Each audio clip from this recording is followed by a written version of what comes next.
안녕하십니까. 부동산 파헤치기 부파입니다. 지난 시간에는 신당동 약수 하이츠에 대한 이야기를 해봤고요. 오늘은 서울숲 리버뷰자이, 즉 서리자에 대한 분석을 해보겠습니다. 서리자는 준공한 지 이제 3년차로 들어선 따끈따끈한 초신축으로 1000세대가 넘는 대단지입니다. 또한 전철 2호선과 5호선, 그리고 분당선, 경의중앙선까지 4개 라인이 지나는 왕십리역 쿼드러플 역세권이고요. 서울 중앙에 위치하고 있어서 강남, 여의도, 광화문 등 도시 업무지구를 쉽게 접근할 수 있는 직주 근접 등 최상의 입지라고 하겠습니다. 따라서 가격도 작년에 이어서 금년에도 꾸준한 상승세를 보이고 있고요. 특히 주요 평형인 25평과 33평은 최근에 신고가를 갈아치우는 강한 상승세를 보이고 있습니다. 따라서 오늘 그에 대한 시세 분석과 앞으로의 전망, 그리고 주변 단지들과의 실거래 가격을 비교해 보겠습니다. 그리고 참고로 다음 시간에는 마포구에 위치한 대형 아파트에 대한 분석을 준비하고 있으니까 여러분들 구독과 좋아요 부탁드리고요. 오늘 영상 출발하겠습니다.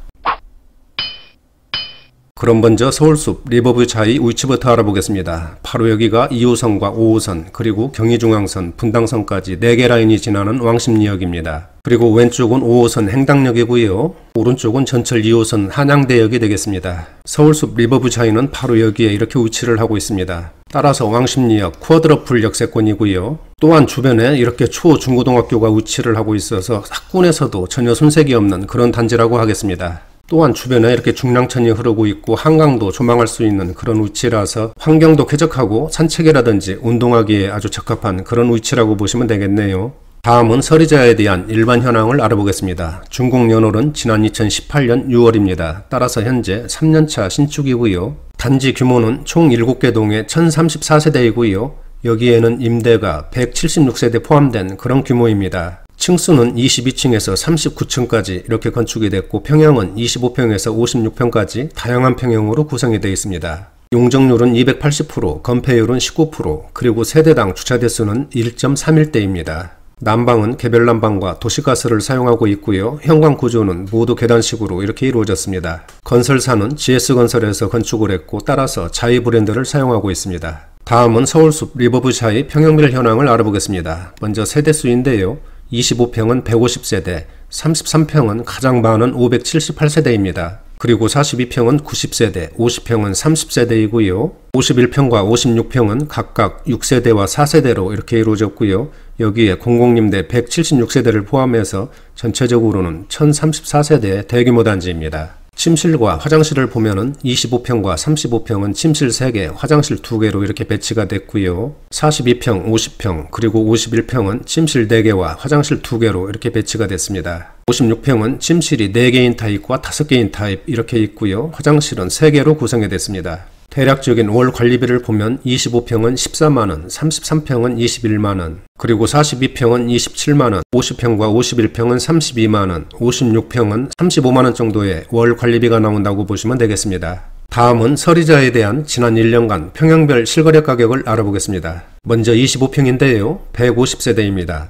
금년 1월까지는 12억원대에서 거래를 보였지만 2달 뒤 3월에는 13억원대로 상승을 했습니다. 그리고 얼마 전 8월에는 14억원 거래로 신고가를 기록하는 강한 상승세를 보였습니다. 또한 현재 호가도 14억 5천만원 대외로 아주 높게 형성되어 있고요. 전세 물량은 잠겨있는 것으로 그렇게 보이네요. 서리자 25평에 대한 지난 1년 동안 가격 등락을 보면 2억원이 오르는 폭발적인 급등세를 나타냈습니다. 20평대가 1년에 2억원 상승이면 정말 대단하네요. 다음은 33평입니다. 578세대로 단지에서 가장 많은 세대수고 주요 평형이라고 보시면 되는데요. 지난 7월에는 16억 8,500만원 거래로 최고가를 경신하면서 급상승세를 보였습니다. 또한 현재 호가도 18억원 수준에 아주 강하게 나와 있고요. 전세 물량은 찾아보기 힘드네요.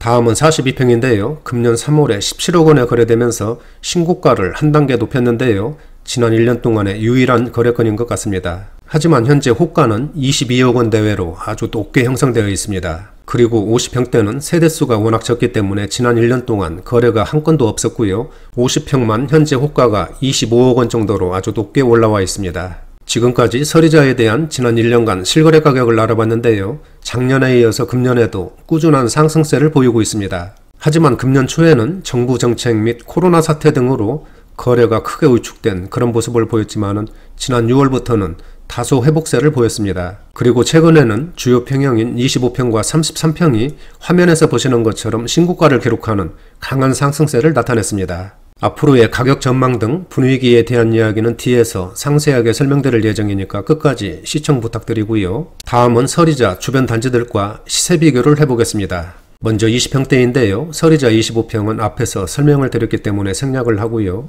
횡당 한신휴플러스 24평 보시겠습니다. 거래가 그렇게 많은 편은 아닌데요. 금년 3월에 9억 3천만원 거래로 신고가를 기록한 다음에 최근에는 약보합세를 보이고 있습니다. 하지만 현재 호가는 10억 5천만원 내외로 아주 강하게 올라와 있네요. 다음은 대림아파트 24평 보시겠습니다. 금년 5월에 9억 원대로 상승을 했고 얼마 전 8월에는 10억 1천만원 거래로 10억 클럽에 가입을 하면서 상승세를 이어가고 있습니다. 현재 호가도 11억 원 수준에 아주 강하게 올라와 있고요. 지난 1년 동안의 가격 등락을 보면은 약 2억 원 가까이 오르는 그런 상승세를 나타냈습니다. 다음은 왕십리 뉴타운 센트라스 25평 보시겠습니다. 지난 6월에 12억 9,300만원 거래로 최고가를 갈아치웠고요. 현재는 12억 중후반대에서 거래를 보이고 있습니다. 또한 현재 호가도 높게는 14억 원까지 그렇게 나와 있고요. 성동구 대장아파트로서 꾸준한 상승세를 이어가고 있습니다. 다음은 30평대입니다. 설이자 33평도 마찬가지로 앞에서 설명을 드렸기 때문에 생략을 하고요. 횡당 한신휴플러스 32평입니다. 금년 7월에 12억 원대로 상승을 했고 얼마 전 9월 9일에는 12억 8천만 원에 거래되면서 최고가를 한 단계 높였습니다. 또한 현재 호가도 13억 원 정도로 아주 높게 나와 있고요.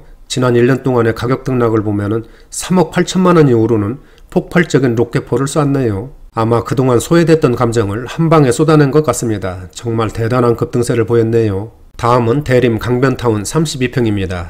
지난 6월에 처음으로 12억 원대로 진입을 했고 얼마 전 8월에는 12억 5천만 원에 거래되면서 신고가를 기록했습니다. 또한 현재 호가도 최고가보다도 1억 원이 높은 13억 5천만 원에 형성되어 있고요. 지난 1년 동안의 가격 등락을 보면은 약 1억 8천만 원이 상승했습니다. 성동구 대장아파트 센트라스 33평 한번 보실까요? 작년 말부터 현재까지는 15억, 16억 원대에서 거래를 보이다가 얼마 전 9월 5일에는 16억 4,500만원 거래로 신고가를 갈아치웠습니다. 현재 호가도 17억 원 수준에 아주 강하게 올라와 있고요. 지난 1년 동안의 가격 등락을 보면 약 2억 7천만원이 오르는 대단한 급등세를 나타냈습니다. 지금까지 설이자 주변 단지들의 지난 1년간 실거래 가격을 알아봤는데요. 비교한 모든 단지들이 작년에 이어서 금년에도 꾸준한 우상향 곡선을 그리고 있습니다. 그러나 금년 초에는 정부의 부동산 억제 정책과 코로나 사태 등으로 거래와 가격이 다소 위축된 그런 모습을 보였는데요. 하지만 지난 6월부터는 대부분 단지들이 회복세를 보이면서 신고가를 경신하는 강한 상승세를 보였습니다. 여기 화면을 보시면 노란색 부분이 신고가인데요. 지난 6월부터 9월까지 대부분 단지들이 일제히 최고가를 기록한 그런 모습을 볼 수가 있습니다. 그러나 지난 9월부터는 정부의 강력한 부동산 안정화 정책 등으로 거래가 크게 위축된 그런 모습을 보이고 있는데요. 아마 당분간은 이런 분위기가 이어질 것으로 그렇게 예상이 됩니다. 상세한 내용은 뒤에서 설명드리도록 하고요. 다음은 주요 평형별 평면도를 보시겠습니다. 먼저 25평인데요. 침실 3개와 화장실 2개로 이렇게 배치가 됐습니다. 20평대이지만 3베이 구조로 아주 시원한 모습을 보여주는 그런 구조이고요. 양쪽에 이렇게 발코니가 있어서 통풍도 아주 잘 되는 그런 구조라고 보시면 되겠습니다. 오른쪽에 33평 확장형을 보시겠습니다. 침실 3개와 화장실 2개로 이렇게 구성이 됐고요. 이쪽은 발코니를 이용해서 거실을 확장한 그런 모습이 되겠습니다. 또한 이쪽에 멀티룸이 있어서 서재라든지 다용도로 사용하시면 될 것 같네요. 다음은 42평입니다. 침실 4개와 화장실 2개로 이렇게 배치가 됐고요. 포베이 구조로 시원한 모습이고요. 또한 발코니가 이쪽에도 있어서 통풍이 아주 잘 되는 그런 구조라고 보시면 되겠습니다. 또한 이쪽 발코니 부분을 확장하면은 침실과 거실을 아주 넓게 사용할 수 있는 그런 배치도라고 보시면 되겠네요. 오른쪽에 50평입니다. 침실 4개와 화장실 2개로 이렇게 구성이 됐고요. 42평과 마찬가지로 포베이 구조로 이렇게 시원한 모습을 보여주는 그런 배치도라고 보시면 되겠습니다. 이쪽은 발코니를 이용해서 거실과 침실을 확장한 그런 모습을 보여주고 있네요. 이쪽에 멀티룸이 이렇게 구성되어 있어서 서재라든지 드레스룸으로 사용하기 아주 좋은 그런 공간이라고 보시면 되겠네요. 전체적인 평면도를 봤을 때 신축이라서 그런지 군더더기 하나 없는 공간 활용이 아주 잘 되어 있는 그런 배치도라고 보시면 되겠습니다. 특히 멀티룸이 있어서 서재라든지 드레스룸으로 사용하기에 아주 좋은 그런 공간이고요. 인상적인 것 같습니다. 다음은 설이자에 대한 입지 분석을 해보겠습니다. 앞에서 설명드린 것처럼 지난 2018년 6월에 준공을 해서 현재 3년차 신축단지이고요. 두 번째 단지 규모를 보면 총 7개 동의 1034세대의 대단지입니다. 세 번째 교통인데요. 먼저 전철을 보시면은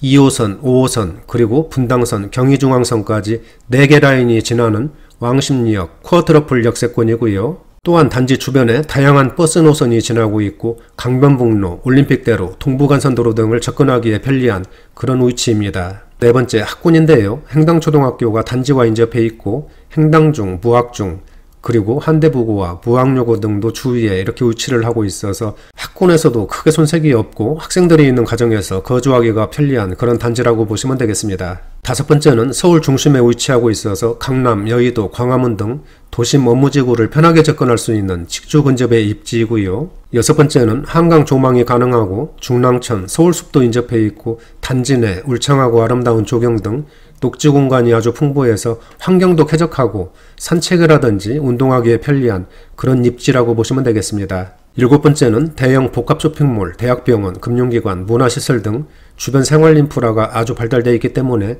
생활하기에 편리한 그런 단지이고요. 여덟 번째는 독서실, 카페, 피트니스 센터, 사우나 등 단지 내 커뮤니티도 잘 갖춰진 그런 단지입니다. 그리고 마지막으로는 행당 7구역 개발, 3표 레미콘 이전, 경전철 동북선 개통 등 주변 개발에 따른 호재와 시너지도 기대되는 그런 단지라고 보시면 되겠습니다. 다음은 서리자에 대한 앞으로의 전망을 해보겠습니다. 앞에서 설명드린 것처럼 서리자는 준공한 지 3년차 초신축으로 1000세대가 넘는 대단지입니다. 또한 전철 왕십리역 쿼드러플 역세권이고요. 서울 중심에 위치하고 있어서 강남, 여의도, 광화문 등 도심 업무지구를 쉽게 접근할 수 있는 직주 근접 등 최상의 입지라고 하겠습니다. 따라서 작년에 이어서 금년에도 꾸준한 상승세를 보이고 있고 특히 최근에는 대부분 평형이 신고가를 갈아치우는 강한 상승세를 보였습니다. 하지만 당분간은 정부의 고강도 부동산 안정화 정책 등으로 거래가 크게 우축되면서 예전처럼 큰 폭의 상승세는 기대하기 힘들 것으로 그렇게 전망이 됩니다. 하지만 서리자 같은 경우에는 장기적으로 보면은 꾸준하게 우상향 곡선을 그릴 것으로 이렇게 예상이 되는데요. 왜냐하면 교통에 있어서 사통팔달은 물론이고 한강 조망, 직주 근접 등 입지에 대해서는 더 이상 설명이 필요 없는 그런 단지입니다. 그리고 더 중요한 것은 행당 7구역 개발, 경전철 동북선 개통, 3표 레미콘 이전 등